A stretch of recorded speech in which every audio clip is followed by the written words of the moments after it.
are back. Season 3 of Football Friday. Let's get right into an action-packed Week 1. We begin with the return of a long-dormant rivalry as Naperville North hosts Bennett Academy. Red Wings head coach Pat New spent 7 years on the sidelines as an assistant for the Huskies before taking over at Bennett. BA already up 7-0 in the first quarter, Red Wing QB Colin Gillespie with the TD on the ground, and now he has one through the air as volleyball star Augie Mazza is used to going up for the ball, and he comes down for the TD and a 14-0 lead. Into the second quarter, Gillespie having himself a game. He slides through the Husky defense for his third touchdown of the game. He would add another to put BA up 28-0 at the half.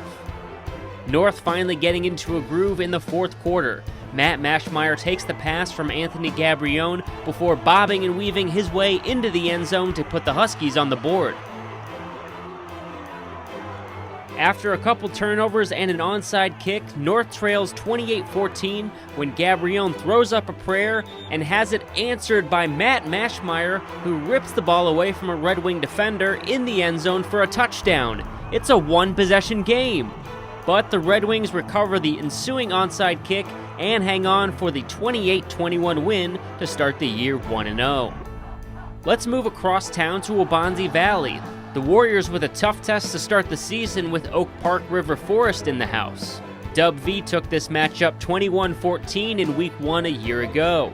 Opening drive for Waubonsie, 3rd down and 15, but nobody notices junior Elijah Lee except for quarterback Ethan Nelson, who hits him for the first down. But Lee has his mind set on higher goals, breaking tackles and racing across the field 61 yards for the first touchdown of the game, 7-0 Waubonsie. Warriors up 17-0 in the third, but OPRF with back-to-back touchdowns to get right back into the game. The second of which is this incredible run from Huskies quarterback Jaden McGill, who breaks the tackle of seemingly every player on the field, going 39 yards for the score. Next drive for Dub V, and Ethan Nelson responds with his third touchdown pass of the game, this one from 22 yards out to Damari Wilson. Waubonsie Valley hangs on to win on senior night 23-14. Naperville Central on the road at Hinsdale Central in a battle of two of the state's perennial powers. Star junior Sam Jackson takes the reins at QB after putting up huge numbers as a wide receiver last year. Hinsdale Central would strike first in what developed into a defensive battle. Red Devil QB Michael Brescia keeps it himself and shrugs off defenders en route to a 61-yard touchdown. Hinsdale up 7-3 early.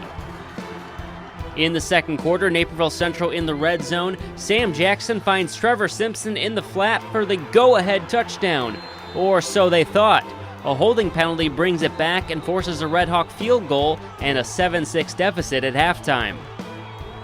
Late in the fourth quarter, last chance for Naperville Central, Sam Jackson heaves it just beyond the reach of Trevor Simpson and Jaden Thompson.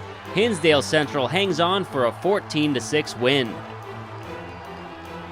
Neuqua Valley and second-year starter Mark Gronowski also on the road, looking for its first ever victory at Glenbard North. The Panthers hope to rebound after a rare down season in 2018. Wildcats trailing in the second half when Mark Gronowski audibles to himself for a draw up the middle. Good call, QB1. Neuqua takes a 14-10 lead. Later in the half, NV catches a break as Gronowski loses the ball, but junior running back Armani Moreno is in the right place at the right time. He scoops and scores. Neuqua scores 20 unanswered points in the second half as the Wildcats start the season 1-0. Mattia Valley and new head coach John Parpet open the season against Wheaton Warrenville South and star kicker Jack Olson. Olson set the state record with 8 field goals against the Mustangs in Week 1 a year ago. The Tigers would not need Olson's services in this one, building a big lead at halftime with a balanced offensive attack.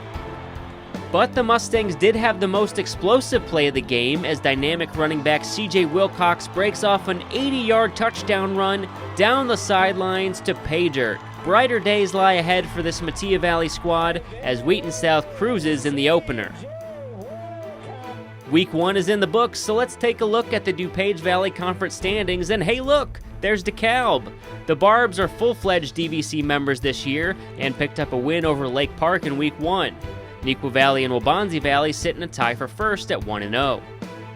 The East Suburban Catholic Conference has now merged with the Chicago Catholic League for football only, creating a 24-team, 6-division conference. Bennett is in the Orange Division along with De La Salle and St. Lawrence, who both won tonight, and Nazareth, who plays on Saturday. Moving on to the Week 2 schedule, and we'll continue to just focus on the Orange Division of the CCL and ESCC. Bennett opens the home portion of the schedule with Moline next Friday night. Back to the DVC, plenty of tough competition to go around. Big road tests for Neuqua Valley at Stevenson and Waubonsie Valley up to Libertyville, while Mattia looks for win number 1 at Lake Park. Not any easier for the home teams as Naperville North gets 7A powerhouse Batavia, while Naperville Central looks to bounce back against Lincoln Way East. It's great to be back into the high school football season. We'll see you next week with a full slate of 6 games to go over. Thanks for watching Football Friday. I'm Justin Cornwell.